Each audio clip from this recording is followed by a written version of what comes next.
judge was furious with this man. He had already got on his nerves, so he decided to make a drastic measure to silence him. Zip it until I give you a chance to talk. You'll get a chance to talk.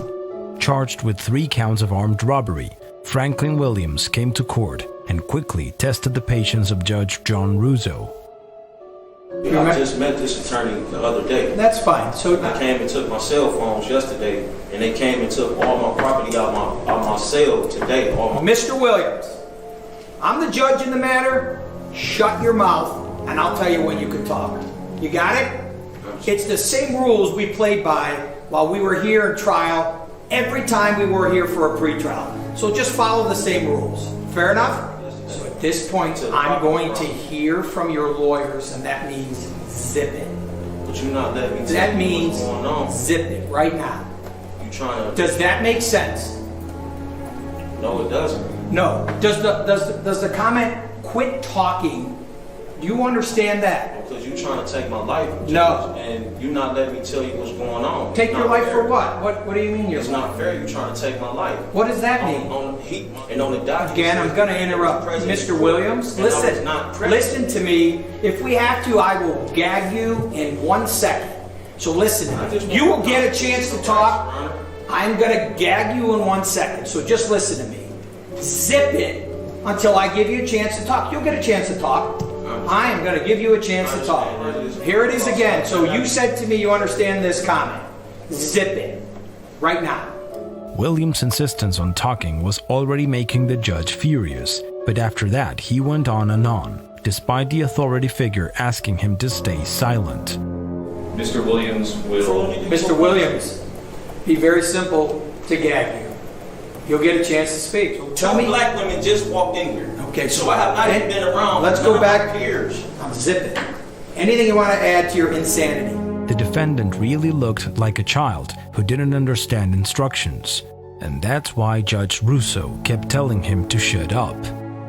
I'm going to tape it, and then I'll unzip it when I want you to talk, because the young lady over here can't take down everything. You know how this works. We've been in the courtroom at least 50 times as we prepared for trial. Now I'd like you to speak. Mr. Williams, I want to make it real clear.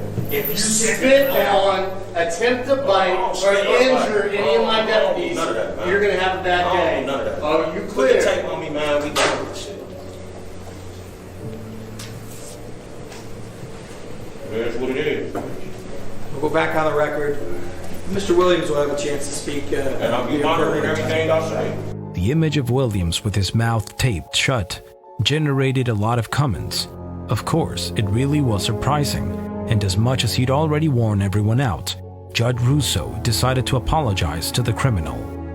In retrospect, while there is legal precedent for gagging a defendant to keep order in the court, I apologize for taking that action last week. My decision to end your outburst came after I had exhausted every other attempt to restore order to a hearing that you continuously impeded. Despite many warnings for you to stop your frequent and offensive outbursts, I believe it was over 60 interruptions in 54 minutes, you continue to interrupt and hinder the legal procedures of the court. Procedures that are designed to protect your rights, the rights of the victims, and our justice system. Despite the apology, the defendant's mother came to his defense. My son has suffered enough. But it was also he who took to the stand to express a reflection regarding the case for which he was on trial. I want the world to know I am not an animal. Contrary to what people may think, I am a man. The trial would ultimately be led by Judge Patricia Cosgrove, who sentenced Williams to 33 years in prison for the crimes he had committed, and because of the negative police record that preceded the defendant.